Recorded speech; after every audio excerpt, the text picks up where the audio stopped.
مالک تیری عزت کی قسم، تیرے جلال کی قسم، تو ہمیں دنیا میں 100 مرتبہ پیدا کر دے، تیرے نام پر 100 مرتبہ لڑائی ہو، تیرے نام پر 100 مرتبہ جھگڑا ہو، تیرے نام پر جتنا مزہ ہمیں اپنا سر کٹانے میں آیا اتنا مزہ جنت میں کہاں ملے گا۔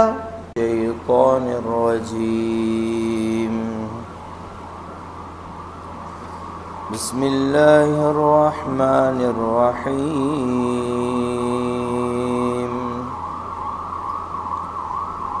ولا تقولوا لمن يقتل في سبيل الله أموات بل أحياء ولكن لا تشعرون ولنبلونكم بشيء من الخوف والجوع ونقص من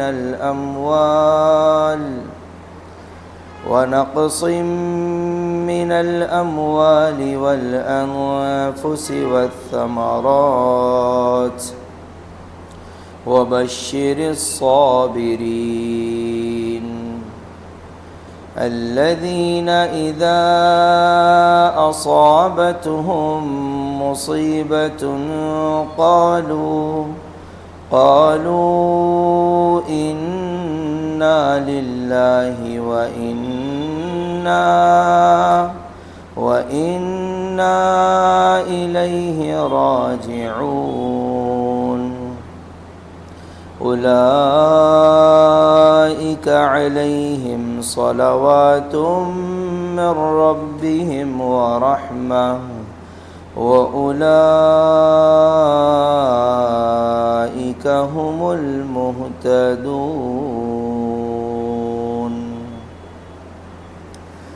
شروع اللہ کے نام سے جو بڑا مہربان نہایت رحم والا ہے۔ درود و سلام ہو آقا نامدار سرور کونین صاحب قاب قوسین حبیب کبریا خاتم الانبیاء امام الانبیاء تاجدار انبیاء جناب محمد الرسول اللہ صلی اللہ علیہ وسلم پر اور آپ کی آل پر۔ انتہائی احترام کے لائق سامعین حضرات، سورہ بقرہ کی آیت نمبر 154، 155، 156، 157 یہ آیتیں آپ کے سامنے تلاوت کی گئی ہے۔ آخری جملہ جو گزشتہ تفسیر میں آیا تھا اللہ کے کلام کا وہ تھا ان اللہ مع الصابرین، اللہ تعالیٰ صبر کرنے والوں کے ساتھ ہے۔ یہ بات میں نے بتلائی تھی اس میں کہ اللہ تعالیٰ کی معیت، اللہ تعالیٰ کا اگر آپ کو ساتھ چاہیے، مجھے ساتھ چاہیے، تو پورے کلام پاک میں 4 آیتیں ایسی ہیں جس میں معیت کا لفظ آیا، 4 صفات۔ پہلے وہ بتلا دوں پھر وہ آیتیں بتلاتا ہوں۔ ایک ہے صبر، دوسرے ہے ایمان، تیسرے ہے احسان اور چوتھا ہے تقوی۔ اس کے ساتھ لفظ آیا مع کا، معیت کا، ان اللہ مع الصابرین، ان اللہ مع المؤمنین، واعلموا ان اللہ مع المتقین، اور والذین جاہدوا فینا لنہدینہم سبلنا ان اللہ لمع المحسنین۔ معیت کا لفظ۔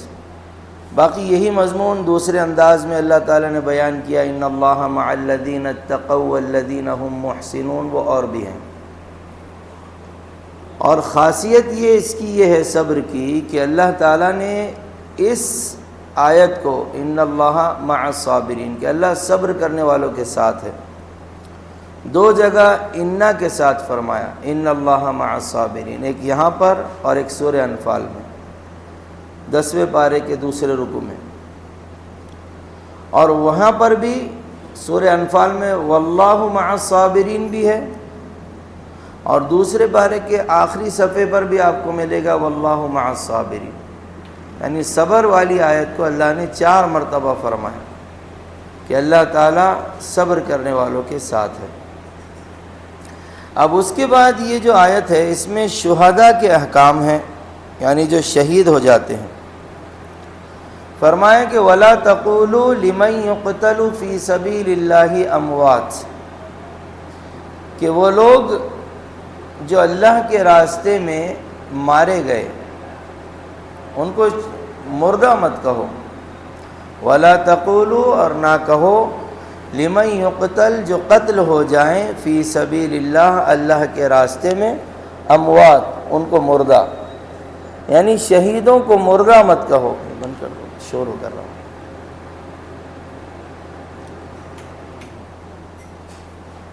مفتی شفیع صاحب کے شیخ ہیں مولانا اشرف علی تھانوی صاحب نور اللہ مرقدہم، حضرت نے انہی کی تحقیق پیش کی ہے کہ مرحوم کو مردہ کہہ سکتے ہیں، شہید کو انتقال ہوا کہہ سکتے ہیں، لیکن اللہ نے جو کہا کہ مت کہو، اس کی وجہ یہ ہے کہ اس کی جو زندگی ہوتی ہے شہید کی، ویسے تو عالم برزخ میں مومن کیا کافر کیا سبھی زندہ ہوتے ہیں، لیکن شہید کی زندگی خاص طرح سے ہوتی ہے، اور حضرت نے اتنی پیاری مثال دی، واقعی مولانا اشرف علی تھانوی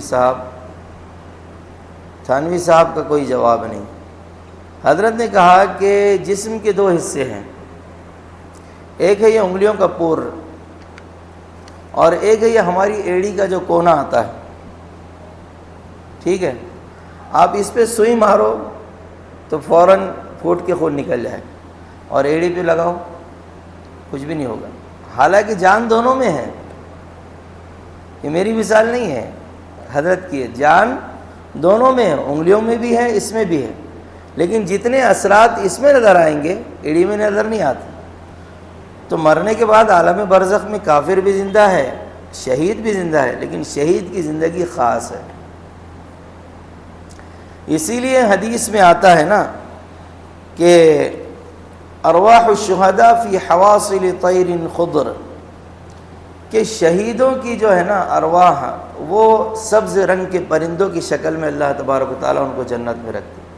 عام مومنین کے بارے میں بھی یہ فضیلت ملی ہے مجھے تفسیر ابن کثیر میں، تسرح فی الجنہ، وہ جنت میں سیر کرتا ہے، جہاں چاہتا ہے گھومتا پھرتا ہے، جنت کی نعمتیں کہتا ہے۔ حیث شاءت ثم تأوی الی قنادل، پھر وہ عرش کے نیچے کچھ قندیل ہے وہاں پر آ جاتی ہے اس کی روح، اور وہاں پر رہتی ہے، معلقہ تحت العرش، عرش کے نیچے لٹکی ہوئی، وہاں پر وہ شہید کی زندگی ایسی۔ ایک حدیث میں ملتا ہے کہ شہید کو اللہ تبارک و تعالیٰ شہید سے کہیں گے کہ کیا بھئی تم کو کچھ چاہیے جنت میں؟ تو شہید کہے گا بھئی اللہ، تمام شہداء جتنے ہوں گے کہ اللہ ہر چیز ہمارے پاس ہے، ہمیں کچھ نہیں چاہیے۔ 1 بار مطالبہ، 2 بار مطالبہ، 3 بار مطالبہ، پھر وہ خیال کریں گے شہید کہ اللہ تو ہمیں ایسے نہیں چھوڑے گا، اللہ کچھ دینا ہی چاہتے ہیں۔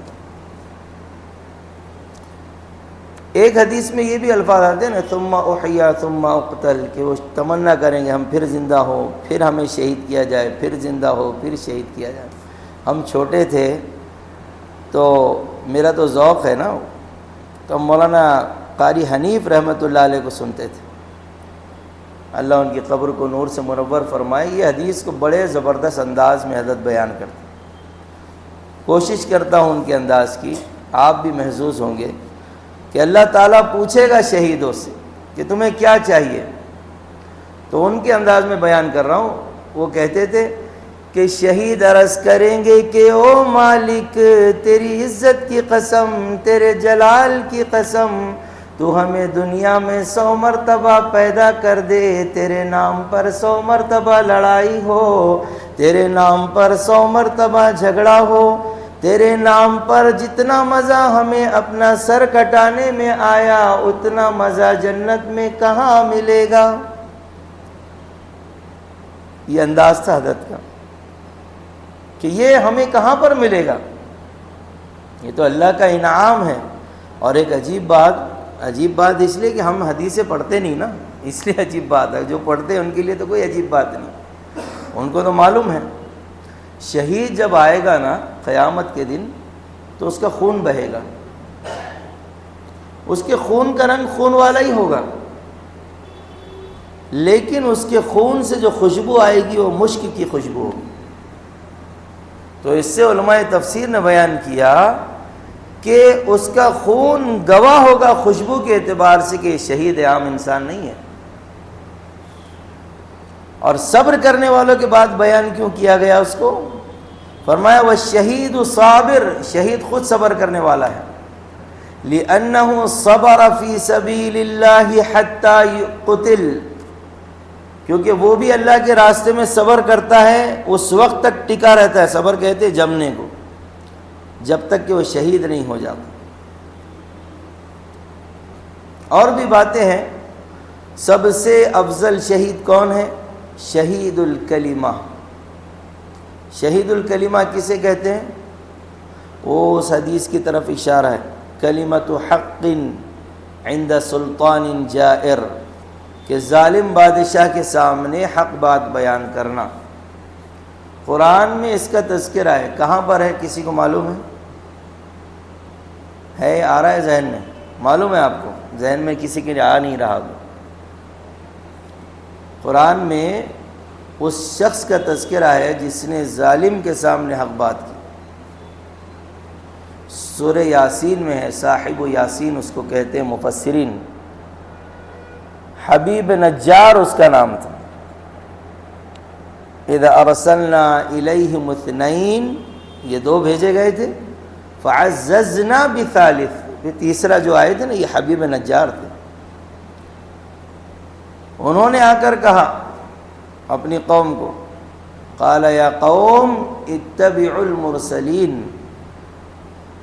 3 کنڈیشن علماء تفسیر نے بیان کی. پہلا تو اس لیے ان کو کہا گیا شہید الکلمہ کیونکہ وہ مرسلون تھے، بھیجے گئے تھے اللہ کی طرف سے. دوسری کنڈیشن تھی من لا یسألکم اجرا، میں تم سے کوئی اجر نہیں چاہتا.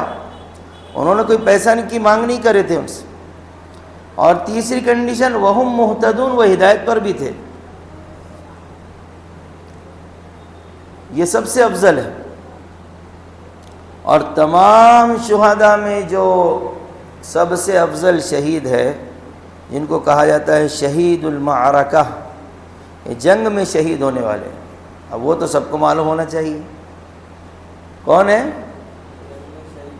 حضرت حمزہ، جزاک اللہ. اللہ کے نبی صلی اللہ علیہ وسلم کے چچا، سید الشہداء ان کو کہا جاتا ہے، شہیدوں کے سردار، شہید المعرکہ.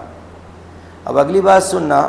ایک عربی عالم ہے، انہوں نے بیان کیا ہے، جملے میرے ذہن میں رکھیں.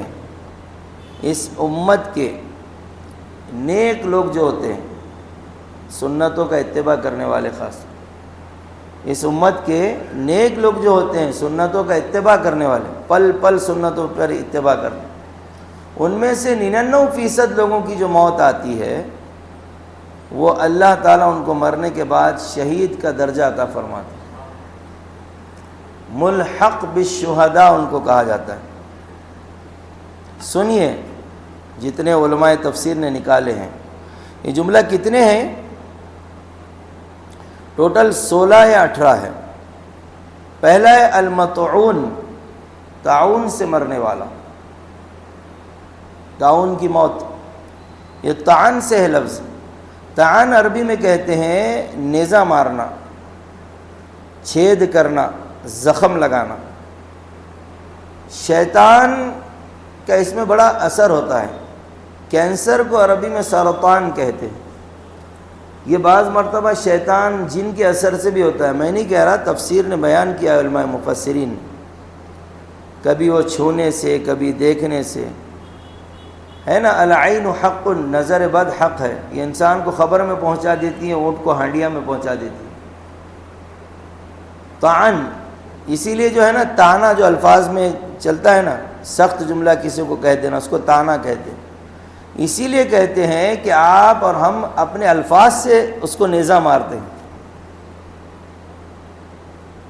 اور آپ کبھی کسی بڑے عالم کے پاس بیٹھیں گے تو ان سے یہ بات سننے کو ملے گی کہ وہ کہتے ہیں کہ بھائی کسی کو تلوار کا وار کر وہ بھر جائے گا، لیکن زبان کا جو زخم ہے وہ بھرتا نہیں۔ وہ کہتا نہیں مولانا میں بھولوں گا نہیں، اس نے تو مجھے فلاں وقت میں یہ کہا تھا، میرے دل پہ نقش ہے وہ زبان کا۔ اسی لیے پرانے لوگ ایک بات بولتے تھے، پہلے تولو پھر بولو۔ اور مومن کی شان یہ ہوتی ہے، مومن پہلے سوچتا ہے پھر بولتا ہے، اور غیر مومن کیا کرتا ہے، پہلے بولتا ہے پھر سوچتا ہے ارے یار پھنس گیا۔ تو یہ طعن سے ہے، اسی لیے طعنہ حرام ہے، اصلاح جائز ہے۔ دوسرا المبتون، پیٹ کی بیماری سے مرنے والا، ہارٹ کی بیماری تھی انتقال ہو گیا، معدے کی بیماری تھی انتقال ہو گیا، تنفس سانس کی بیماری تھی، امراض البولیہ پیشاب کے امراض تھے، کڈنی کا مسئلہ تھا، یہ مرنے والے سارے ملحق بالشہداء، اللہ ان کو مرنے کے بعد شہید کا مقام دے دیتے۔ تیسرا ہے الغریق، ڈوب کر مرنے والا۔ چوتھا ہے صاحب الحدم، ملبے یا دیوار کے نیچے دب کر مرنے والا۔ پانچواں ہے الشہید فی سبیل اللہ، جو بات چل رہی ہے ہمارے اللہ کے راستے میں شہید ہونے والا۔ چھٹا ہے الحریق، جل کر مرنے والا۔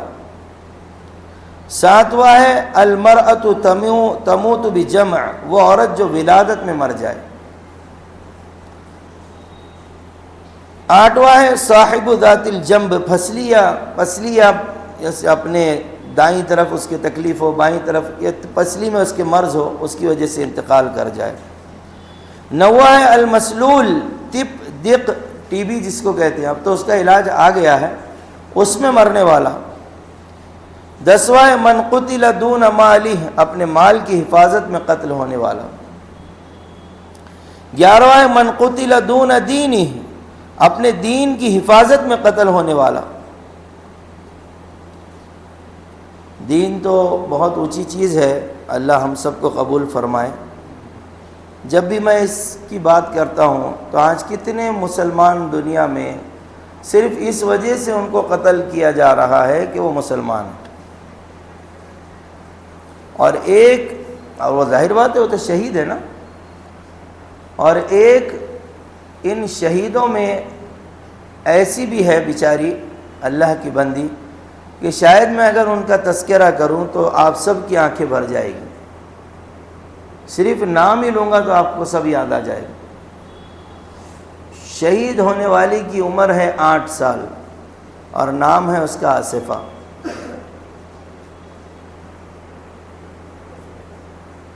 کیا وہ بچی نے جام شہادت پیا ہے، 8 دن تک مسلسل اس بچی کے ساتھ بدفعلی ہوتے رہی،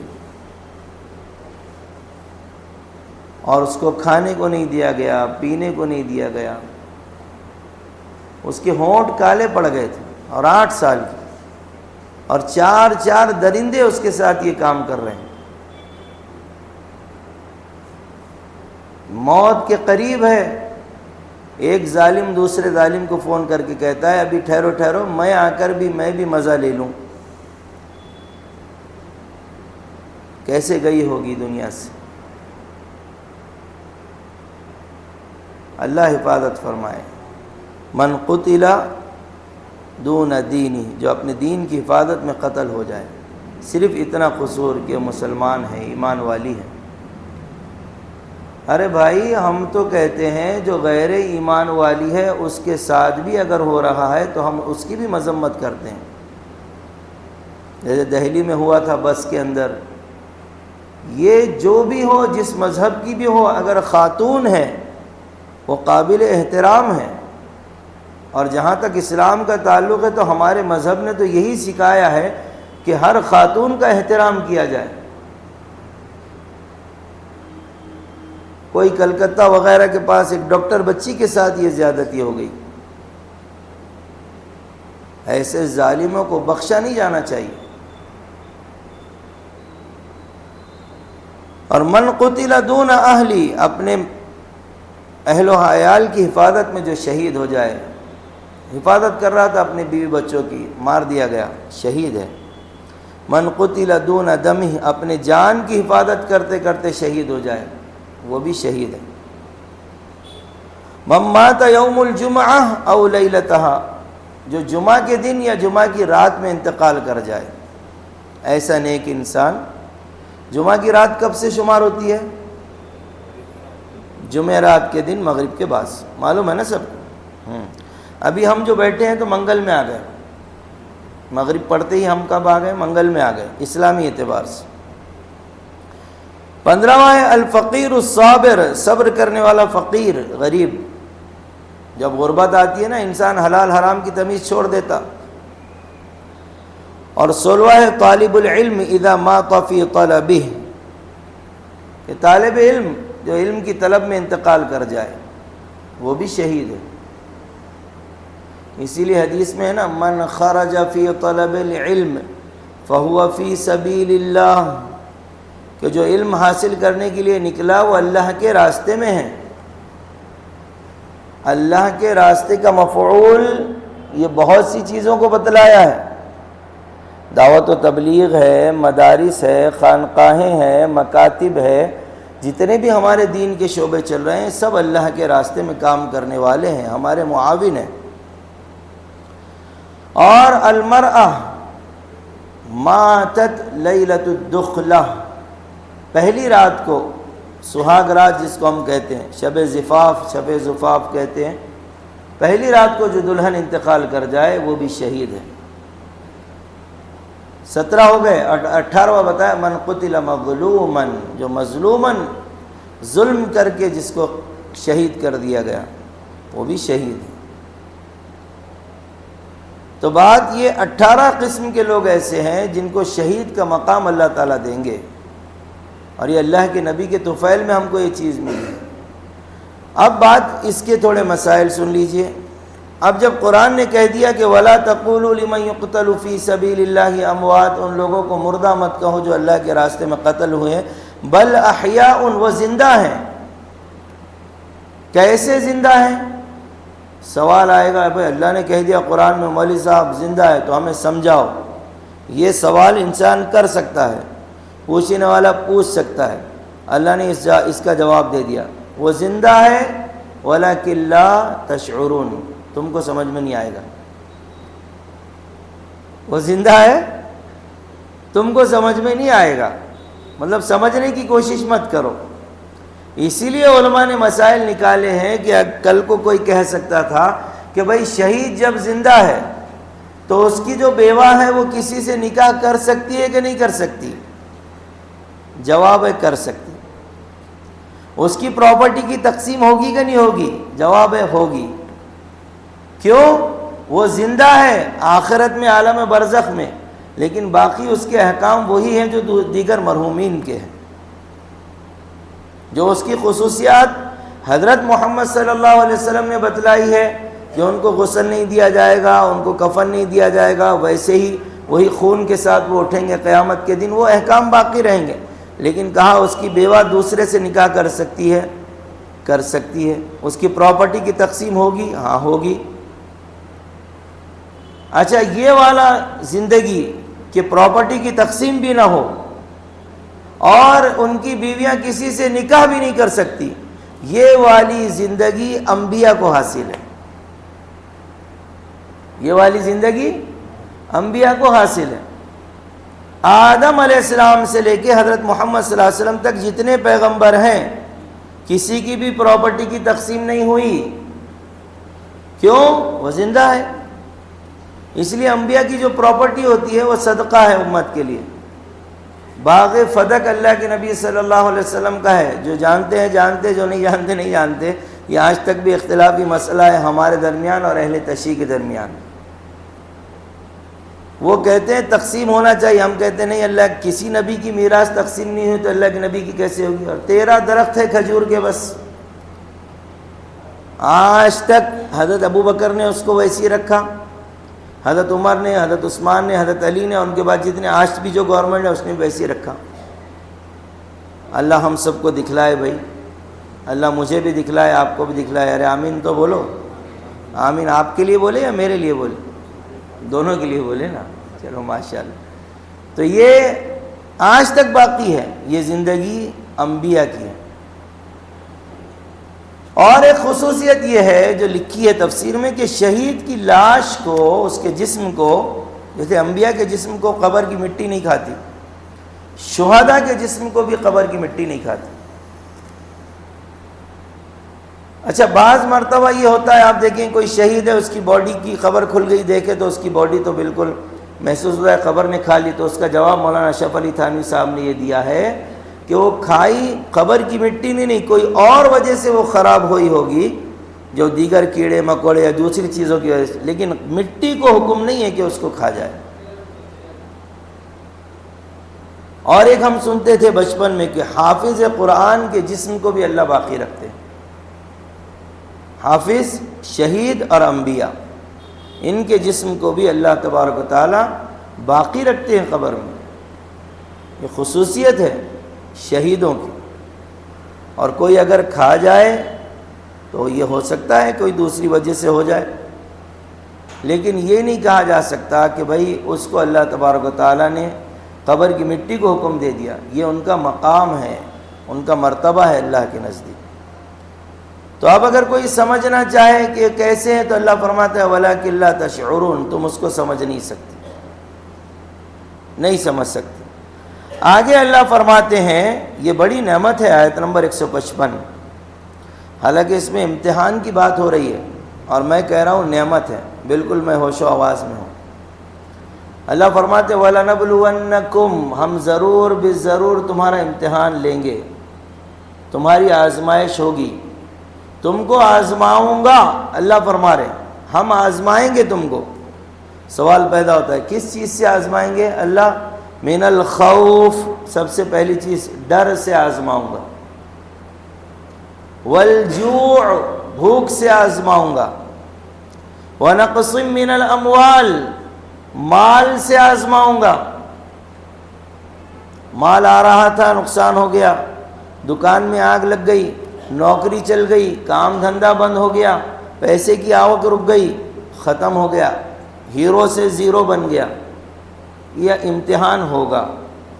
والانفس، اور تمہارے اپنی جانوں سے بھی، اس کی کمی سے بھی آزماؤں گا۔ والثمرات، اور پھلوں کی کمی سے بھی آزماؤں گا۔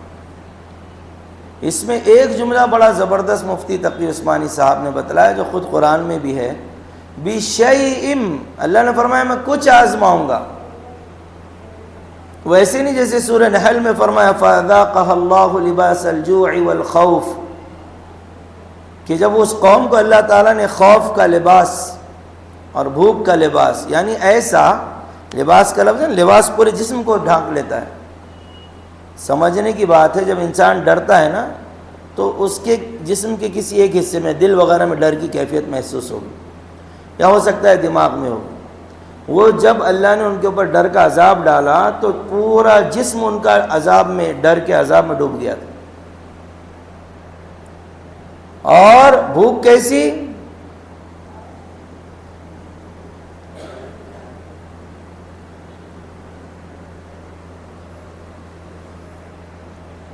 بھوک ایسی کہ ابھی بھوک لگ رہی ہے نا تو میدا، بعض شوگر پیشنٹ ہوتے ہیں یا ویسی دبلے لوگ جو ہوتے ہیں خاص طور سے، ان کو بھوک برداشت نہیں ہوتی، تو بھوک لگتی ہے تو یہ میدا ہوتا ہے چند انچ کا، وہ بے چین ہوتا ہے تو پوری باڈی بے چین ہو جاتی ہے۔ جب اللہ نے ان کو عذاب دیا نا، اس قوم کو بھوک کا عذاب، تو جو بے چینی صرف میدے میں ہوتی ہے، یہ جملہ بتا رہے لباس الجوع، ان کے پورا جسم بھوک میں ڈوب گیا تھا، یہ حالت ہوگی، کیسے تڑپ رہے ہوں گے۔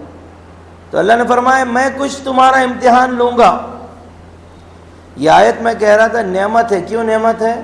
اگر اللہ یہ آیت قرآن میں نہ بتلاتا اور ڈائریکٹ ہمارا امتحان لے لیتا، ہم پریشان ہو جاتے کہ اللہ آپ نے تو بولے نہیں، لیکن اللہ نے بول دیا ہے، اور پھر ہماری آزمائش ہو رہی تو تھوڑا امتحان اگر آ بھی جائے تو ہم گھبراتے نہیں۔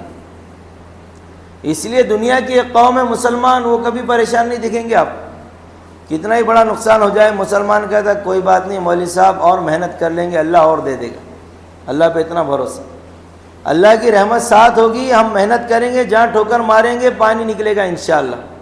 ہونے دو کوئی نقصان ہوتا ہے، لیکن یہ آزمائش ہوگی۔ آج کتنے مسلمان ڈر کے ساتھ زندگی گزارتے ہیں، مختلف قسم کا ڈر ہوتا ہے، کسی کو کسی کا ڈر ہے، کسی ظالم کا ڈر ہے، چور کا ڈر ہے، ڈاکو کا ڈر ہے، یا اپنے کسی بھائی بہن کا ڈر ہے، آپسی جھگڑا ہے، پڑوسی کا ڈر ہے۔ خوف آزمائش ہوگی، والجوع بھوک سے آزمائش ہوگی۔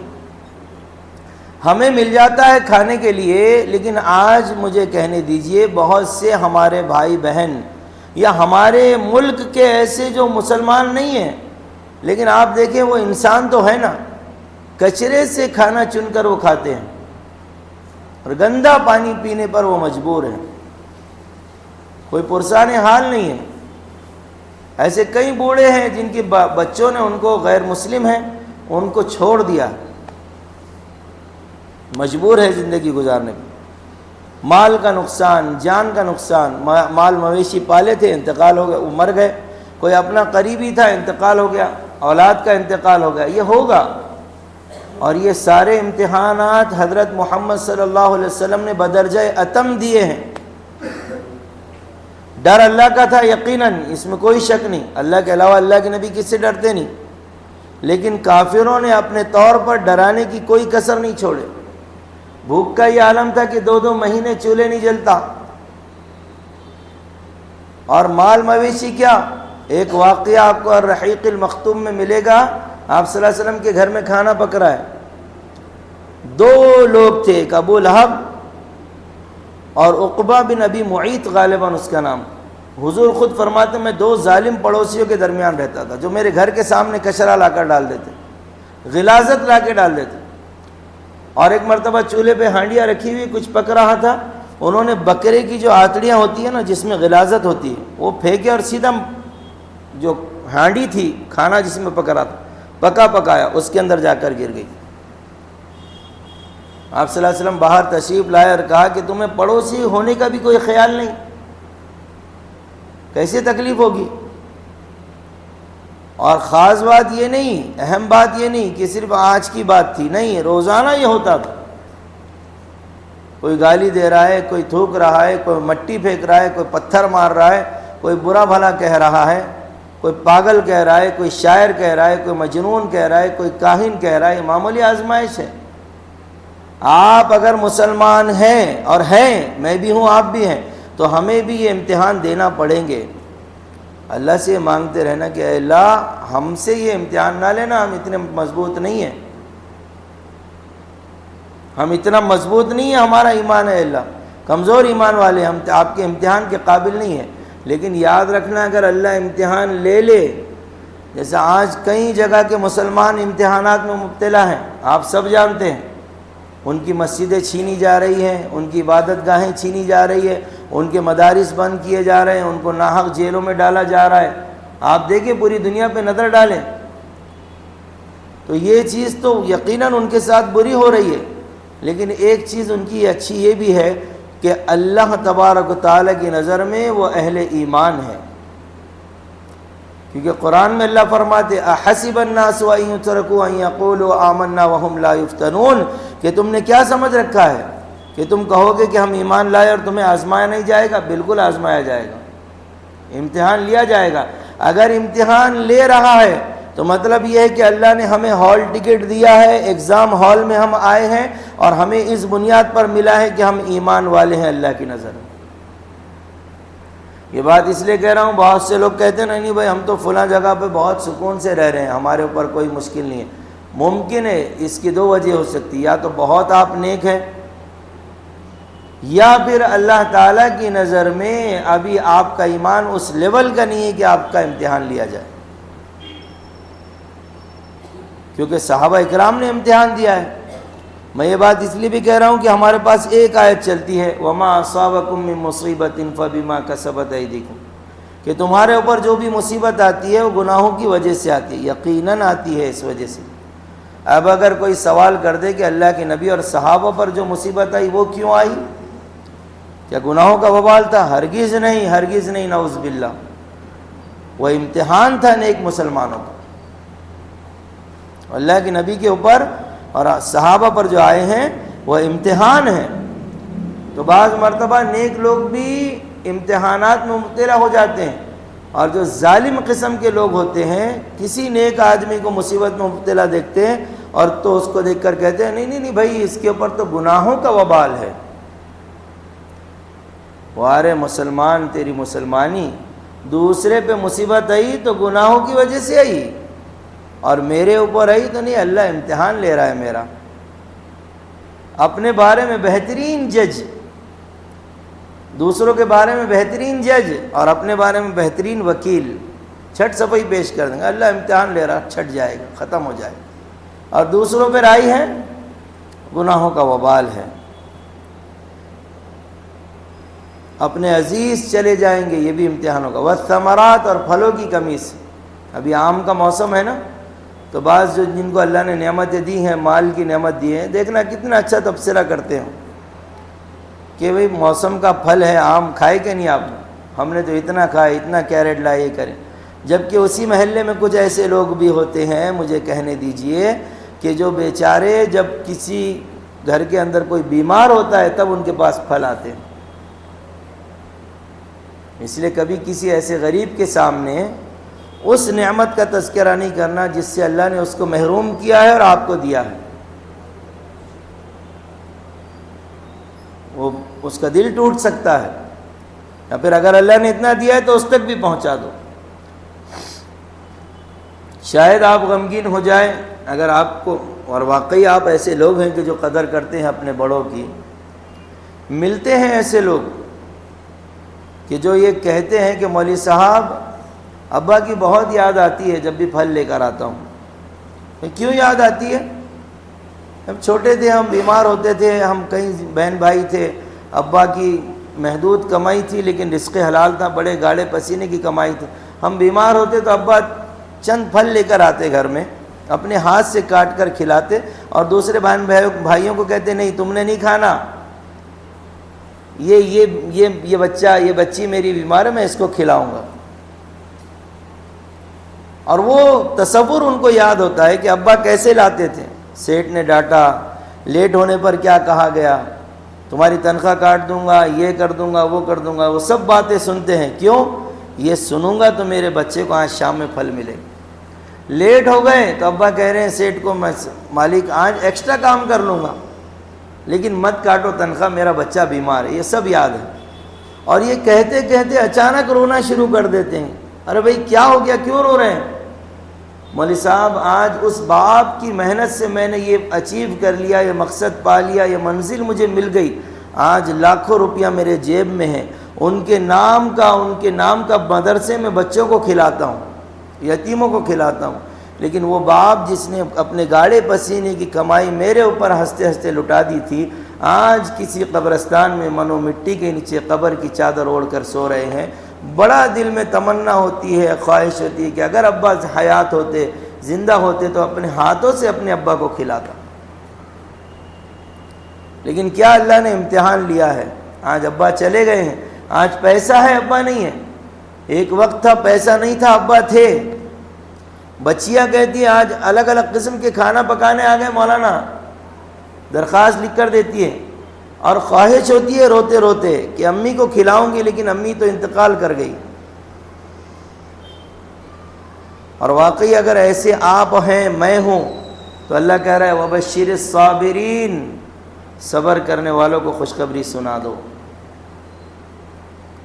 معمولی بات نہیں ہے، اللہ جب کہہ رہا ہے صبر کرنے والوں کو خوشخبری سنا دو تو مطلب یہ ہے کہ صبر کرنے والا کبھی ناکام نہیں ہوتا۔ کتنے فائدے ہیں صبر کے، جتنے میں نے قرآن سے نکالے ہیں، 22 فائدے قرآن بتلاتا ہے صبر کے، گنتے جائیے۔ ان اللہ مع الصابرین، اللہ صبر کرنے والوں کے ساتھ ہے۔ وبشر الصابرین، صبر کرنے والوں کو خوشخبری سنا دو۔ اولئک علیہم صلوات من ربہم ورحمہ، اللہ کی مہربانی، اللہ کی رحمت، واولئک هم المہتدون، اور یہ ہدایت یافتہ ہیں۔ 3 فائدے تو یہی ہو گئے، یہ 5 فائدے بتلائے گئے صبر کے۔ چھٹا فائدہ انما یوفی الصابرون اجرہم بغیر حساب، صبر کرنے والوں کو اجر بغیر حساب کے ملے گا، بغیر حساب کے۔ ساتواں فائدہ واللہ یحب الصابرین، اللہ صبر کرنے والوں سے محبت کرتا ہے۔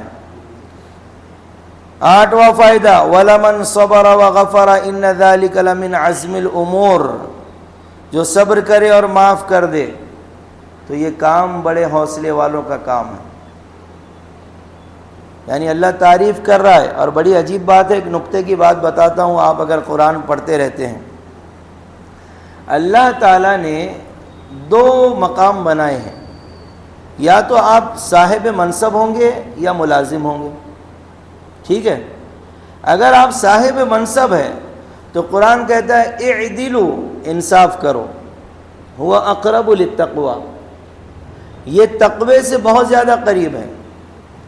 اگر ہم سے انصاف میں کمی ہو گئی تو پھر یہ جو گولڈن چانس ہے نا، یہ جو گولڈن چانس ہے، یہ نکل کے اس تک چلا گیا جو ماتحت ہے۔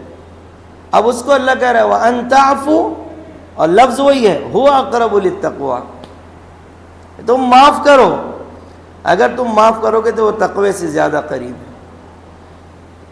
تو میں عرض کر رہا تھا آٹھواں فائدہ ہے کہ جو معاف کر دے، صبر کرے، بڑے حوصلے کی بات ہے۔ نواں فائدہ ہے وَجَزَاهُمْ بِمَا صَبَرُوا جَنَّةً وَحَرِيرًا، صبر کرنے والوں کو، صابرین کو اللہ تعالیٰ جنت اور ریشم کا لباس عطا فرمائے۔ نواں اور دسواں، 10 فائدے اس میں بتائے گئے۔ 11واں فائدہ ہے وَاصْبِرْ لِحُکْمِ رَبِّكَ، صبر کرنے والا اللہ کے حکم پر ہوتا ہے۔ 12واں فائدہ ہے سلام علیکم بما صبرتم، اللہ تعالیٰ صبر کرنے والوں کو سلام پیش کرے گا، معمولی بات نہیں ہے۔ یاسین میں بھی آتا ہے نا سلام قولا من رب الرحیم، اللہ تعالیٰ اہل جنت کو بھی سلام پیش کرے گا، صبر کرنے والوں کو اللہ سلام پیش کرے گا۔ 13واں فائدہ ہے وَاصْبِرْ إِنَّ اللَّهَ مَعَ الصَّابِرِينَ، کہ صبر کرو، اللہ تعالیٰ صبر کرنے والوں کے ساتھ ہے۔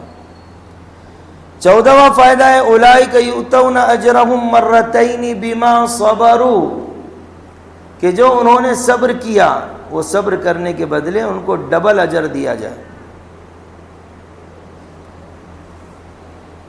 14واں فائدہ ہے وَلَنَجْزِيَنَّ الَّذِينَ صَبَرُوا أَجْرَهُمْ بِأَحْسَنِ مَا كَانُوا يَعْمَلُونَ، جو انہوں نے صبر کیا اور بہترین کام کیا اس کے بدلے میں ان کو بہترین اجر بھی دیا جائے گا۔ 15واں فائدہ ہے، یہ بہت اہم ہے، ان تصبروا وتتقوا لا يضركم كيدهم شيئا، اگر تم صبر کرو گے اور تقوی اختیار کرو گے، صبر کے ساتھ تقوی، تو تمہارے دشمنوں کی چال تمہیں کچھ بھی نقصان نہیں پہنچائے گی۔ 16واں فائدہ ہے فاصبر صبرا جمیلا، بہترین طریقے سے صبر کرو۔ ہائے ہائے اللہ تعالیٰ کو برا کہہ رہا ہے، اللہ کو ہمارے علاوہ کوئی ملتا نہیں، اس طرح کی کوئی بات نہیں، بالکل اللہ رسول کی اطاعت پہ جمے رہنا۔ وَاصْبِرْ عَلَى مَا يَقُولُونَ، اور یہ بہترین علاج بتا رہا ہے اللہ تعالیٰ کہ وہ لوگ جو آپ کو تانا دے رہے ہیں، برا بھلا کہہ رہے ہیں، ان کے کہنے دو لیکن تم صبر کرو۔ 17واں فائدہ ہے وَاسْتَعِينُوا بِالصَّبْرِ وَالصَّلَاةِ، صبر کرنے والے کو اللہ تعالیٰ حکم دے رہا ہے کہ نماز اور صبر کے ذریعے اللہ کی مدد حاصل کرو۔ 18واں فائدہ ہے فَاصْبِرْ إِنَّ وَعْدَ اللَّهِ حَقٌّ، صبر کرو اللہ کا وعدہ حق ہے۔ 19واں فائدہ ہے فَاصْبِرْ وَاصْبِرْ وَمَا صَبْرُكَ إِلَّا بِاللَّهِ، صبر کرو، تمہارا صبر صرف اللہ کے لیے ہو، دکھلاوے کے لیے نہ ہو۔ اور 19واں فائدہ ہے فَاصْبِرْ فَإِنَّ اللَّهَ لَا يُضِيعُ أَجْرَ الْمُحْسِنِينَ، کہ اللہ تعالیٰ صبر کرنے والوں کا اور احسان کرنے والوں کے سب اجر کو ضائع نہیں کرتا۔ یہی بات حضرت یوسف نے اپنے بھائیوں کو کہی تھی کہ إِنَّهُ مَن يَتَّقِ وَيَصْبِرْ فَإِنَّ اللَّهَ لَا يُضِيعُ أَجْرَ الْمُؤْمِنِينَ۔ اور ایک آخری بات 22 یا 23 فائدہ ہے فَاصْبِرْ إِنَّ الْأَرْضَ لِلَّهِ يُورِثُهَا مَن يَشَاءُ مِنْ عِبَادِهِ، یہ بنی اسرائیل کے بارے میں آیت ہے کہ تم صبر کرو، اللہ اپنے بندوں میں سے جس کو چاہتا ہے دھرتی کا وارث بناتا ہے۔ اگر تمہارے صبر میں اخلاص اس لیول کا ہے تو بہت ممکن ہے کہ اللہ تعالیٰ اس زمین کو تمہارے لیے حکومت کرنے کے لیے تمہاری وراثت میں تمہاری جھولی میں ڈال دے۔ اور یہ بنی اسرائیل کے لیے پیشکش کی گئی تھی۔ بنی اسرائیل نے وقت کے پیغمبر کی بات کو مانا تو آپ دیکھیں گے وَتَمَّتْ كَلِمَةُ رَبِّكَ عَلَى بَنِي اسرائیل کہ بنی اسرائیل نے صبر کیا، بِمَا صَبَرُوا وَدَمَّرْنَا مَا كَانَ يَصْنَعُ فِرْعَوْنُ وَقَوْمُهُ، ہم نے ہلاک کیا ان لوگوں کو جو فرعون اور اس کے اہل کیا کرتے تھے۔ آپ ایک سوال آتا ہوگا ذہن میں، آخری آیتیں رہ گئی ہیں 2، بس 10 منٹ میں ختم کر دیں گے۔ سوال یہ آتا ہوگا کہ قرآن کریم آپ پڑھیں گے تو قرآن میں آپ کو سب سے زیادہ اگر کسی قوم کا تذکرہ ملے گا تو وہ بنی اسرائیل۔ جتنا میں نے پڑھا ہے صرف 2 پارے ایسے ہیں قرآن میں جس میں بنی اسرائیل کا تذکرہ نہیں ہے، موسیٰ علیہ السلام کا تذکرہ نہیں، ایک 5واں پارہ اور ایک 14واں پارہ۔ یہ میری معلومات ہے، مل جائے تو مجھے بتا دینا، باقی پورا قرآن بھرا ہوا ہے۔ علماء کہتے ہیں اس کی وجہ کیا ہے؟ اس کی وجہ یہ ہے کہ ہمارا جو رول ماڈل ہے نا وہ بنی اسرائیل سے بہت ملتا ہے۔ چند اگزامپل مثالیں سن لیجیے۔ ان پہ فرعون مسلط تھے، ہم پہ فرعون مسلط ہے۔ ان پہ ظالم حکمران تھے، ہم پر ظالم حکمران ہے۔ ان کو غلام بنایا جاتا، ہمیں بھی غلام بنایا جا رہا ہے۔ ان کی بچیوں کو ذبح کیا جاتا، ان کے بچوں کو ذبح کیا جاتا، ہمارے بچوں کو بھی ذبح کیا جاتا ہے، ناحق جیلوں میں ڈالا جاتا ہے۔ ان کی بچیوں کو لونڈیاں بنایا جاتا، ہماری بچیوں کو بھی غلام اور لونڈیاں بنایا جا رہا ہے۔ ان کے لیے کھانے پینے کی چیزیں یعنی تنگ کر دی جاتی تھی، آج یہ مہنگائی کا عذاب کیا کہہ رہا ہے۔ اور حتیٰ کہ ان کو جب قتل کر دیا جاتا، ان کی چیزیں مال مویشی سب لے لیے جاتے، کوئی سنوائی نہیں ہوتی۔ آج امت مسلمہ کی بھی یہی حالت ہے۔ تو اللہ بتلا رہا ہے کہ انہوں نے کیا کیا، انہوں نے وقت کے نبی کی بات کو مانا۔ لگ رہا تھا دنیا کو کہ وہ پھنس گئے ہیں، لیکن وقت کی نبی کی بات پر تھے۔ پیچھے فرعون، سامنے دریا، اور دریا وہی ہے جس دریا سے موسیٰ علیہ السلام پار ہوئے ہیں، اسی دریا میں فرعون ڈوبا ہے۔ یہ بہت پوائنٹ کی بات ہے۔ ہاں، آپ بہت دیر سے ایسی بیٹھے ہیں، ایک چند اشعار نعت کے آپ کو سناتا ہوں، آپ کا موڈ فریش ہو جائے گا۔ یہی تذکرہ اس میں کیا گیا۔ شاعر کہتے ہیں کہ یہ معجزہ سرکار، اللہ کے نبی کی تعریف کی ہے۔ جو آپ نے حضرت ابو ہریرہ نے جو دودھ پیا کا واقعہ ہوا تھا نا اصحاب صفہ کا، وہ بتلایا گیا۔ یہ معجزہ سرکار دو عالم کا نرالا ہے، 70 ہے صحابہ اور ایک دودھ کا پیالہ ہے، یہ معجزہ سرکار۔ اور جو ہماری بات چل رہی ہے کہ فرعون وہیں جا کر غرقاب ہوا آخر، جس راہ سے مولا نے موسیٰ کو نکالا ہے، یہ معجزہ سرکار۔ تو میں عرض کر رہا تھا اللہ کے ہاتھ میں سب کچھ ہے، حالات ہو، مہنگائی ہو، ظلم ہو، یہ سب کچھ اللہ کی مرضی سے ہو رہا ہے۔ لیکن یاد رکھیں قرآن کہتا ہے جیسے اعمال یہاں سے جائیں گے ویسے فیصلے آئیں گے۔ یہ ہو سکتا ہے کہ اعمال اچھے جائیں اور آپ کی جان چلی جائے، آپ کا نقصان ہو جائے۔ تو ایک بہترین مثال میں آپ کو دیتا ہوں، حضرت حسین رضی اللہ عنہ شہید ہو گئے، جان چلی گئی، لیکن آپ دیکھ لیں کسی بھی عالم نے یہ نہیں لکھا کہ حضرت حسین ناکام ہو گئے۔ جان چلی گئی لیکن ناکام نہیں ہوئے۔ حالات چاہے کتنے ہی مشکل ہوں ہمارے لیے، لگ رہا ہے مالی نقصان ہو گیا، اب کیونکہ یہ بات میں اس لیے کہہ رہا ہوں، لوگ کہتے ہیں ارے مولانا پورا گھر ٹوٹ گیا ہمارا، پوری انہوں نے قبضہ کر لیے، سب لے لیے، اور آپ بولے نہیں، یہ کوئی بات نہیں، اللہ تعالیٰ اس کا سب کچھ بہتر، اس سے بہتر ہمیں دے دے گا۔ تو یہ اللہ تعالیٰ نے جو بتلایا ہے کہ تمہارا جو بنی اسرائیل کا تذکرہ قرآن میں اتنا کیا گیا، اس کی وجہ یہ ہے کہ انہوں نے کیا کیا تھا۔ آج ہم اللہ کے نبی کے طریقے سے ہٹ گئے ہیں، اور پھر کہتے ہیں کہ یار ہمارے اوپر مصیبتیں کیوں آ رہی، پریشانیاں کیوں آ رہی۔ ایک بات آگے اللہ تعالیٰ فرماتے ہیں الذین اذا اصابتہم مصیبہ، اب حل بتا رہا ہے اللہ تعالیٰ پریشانیوں، جب ان کے اوپر کوئی مصیبت آتی ہے، قالوا انا للہ و انا الیہ راجعون، تو وہ کہتے ہیں کہ ہم اللہ ہی کے لیے ہیں اور اللہ ہی کی طرف ہم لوٹ کر جائیں گے، ہم اللہ ہی کے لیے ہیں اور اللہ ہی کی طرف لوٹ کر جانا ہے ہم کو۔ حضرت ام سلمہ جو ہماری ماں ہے، اللہ کے نبی صلی اللہ علیہ وسلم کی بیگم ہے، بیوی ہے، وہ کہتی ہے کہ میں ابو سلمہ کے نکاح میں تھی، ابو سلمہ نے حضرت محمد صلی اللہ علیہ وسلم سے ایک بات سن کر آئے کہ جس انسان پر بھی کوئی مصیبت آ جائے اور وہ مصیبت کے وقت یہ کہے انا للہ و انا الیہ راجعون، اور اس کے ساتھ ساتھ یہ دعا پڑھے اللہم اجرنی فی مصیبتی واخلف لی خیرا منہا، کہ اللہ مجھے اس مصیبت میں اجر عطا فرما اور اس سے بہتر عطا فرما، تو اللہ تعالیٰ واقعی اس کو بہتر عطا فرما دیتے ہیں۔ تو اب ہوا یہ، ام سلمہ کہتی ہے میرے شوہر کا انتقال ہو گیا، ابو سلمہ میں نے انا للہ پڑھی اور یہ دعا پڑھی جو انہوں نے بتلائی، اللہ کے نبی صلی اللہ علیہ وسلم کی سنت ہے۔ پھر مجھے خیال ہوا کہ یار ابو سلمہ تو بہت بہترین شوہر تھے، ان سے بہتر شوہر مجھے کیسے مل سکتا ہے؟ تو بیان کرتی ہے کہ میری عدت پوری ہوئی، بیوہ ہو گئی تھی، عدت پوری ہوئی اور میں اپنے گھر میں تھی، اللہ کے نبی صلی اللہ علیہ وسلم آئے، دروازے پر دستک دی اور اندر آنے کی اجازت مانگی۔ میں کسی چیز کو رنگ رہی تھی، میں نے کہا اللہ کے نبی تشریف لائیے، آپ اندر آئے اور آپ نے نکاح کرنے کی خواہش کا اظہار کیا کہ ام سلمہ میں تم سے شادی کرنا چاہتا ہوں۔ انہوں نے 3 باتیں اس موقع پر کہی۔